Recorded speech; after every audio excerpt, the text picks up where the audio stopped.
when people see any major leaguer, I think sometimes what gets lost is that it certainly wasn't always a given. And at some point in your life, you were like basically everybody else that was, playing Little League and falling in love with the game. And at some point that changed for you and the other major leaguers where you became so much better than everybody else. And I'm just curious at what point in your life that happened for you and when you kind of said, okay, you know what, this actually could be a career. I actually can be a major league player. Honestly, since I was a little boy, I dreamt of playing the big leagues, just like every little boy. And I look back through my little league years, through my high school years, even through college, I was never the best player on my team. I was just, I was always good, and then I was very blessed with my abilities, but never would you look back at my teams and say, oh, he's the top prospector, or he's the guy that's gonna go really far. But deep down, I always had a fire and a passion that was something that I wasn't going to let get in my way, and that I was going to one day come out on top.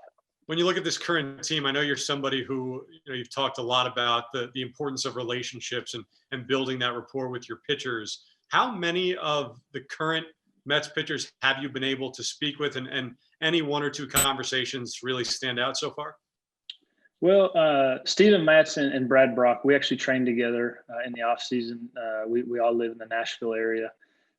So I've been talking to them for years, but as teammates now, they've started to give me the rundown on just about everybody. And well, like I said, I've been catching their bullpen, so I kind of know them already. But I have reached out to a lot of the guys, mostly through text before the holidays, and now that we're into the new year, I'll be getting with guys more on the phone and just kind of talking to them, seeing where they're at in their off-season training, seeing where they're at heading into spring training, and what they might be working on. Just little things like that. That way, we kind of get those introductory things out of the way, so when we get down to Florida for spring training, we can be off and running. James, you mentioned the relationship you have with Steven Matz, and I know you talked about that when you were on Baseball Night in New York in December. You mentioned how you didn't think that he had touched what his major league potential really could be. In your mind, as someone who has worked with him over the years, what is that potential and how do you get him there? Well, I think, dating back to when he was a rookie, I remember sitting at home watching him pitch in the World Series. So I think, you just look at the potential that's always been there, and just talking to him and getting to know him as off-season training buddies. There's so much room for growth for him on just the mental side of the game and preparing for a lineup, and things that I feel like I'm going to be able to help him with as far as doing a scouting report and knowing how his particular stuff plays against another lineup. And that's something that sometimes it takes a long time for pitchers to understand. It's also sometimes something that a pitcher may never get to. I've caught plenty of pitchers that don't want to know anything about the opposing lineup, and they just have complete trust in the catcher and what the catcher puts down. So that's something that I look forward to working with Steven on, is just understanding his stuff, how his stuff plays against other hitters. But like I said, he's still young, and he's had how many years of big league experience. I look for him to take a step forward, and I'm really excited to be able to work with him. James, one of the things that coaches and even Matz at times have talked about recently is maybe his sequencing has become a little too predictable at times.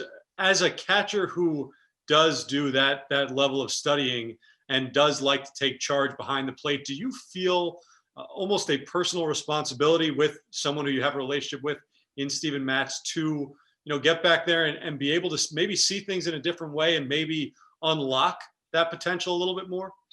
Absolutely. One thing about me as a catcher is I take pitchers' successes and failures as personal as they do.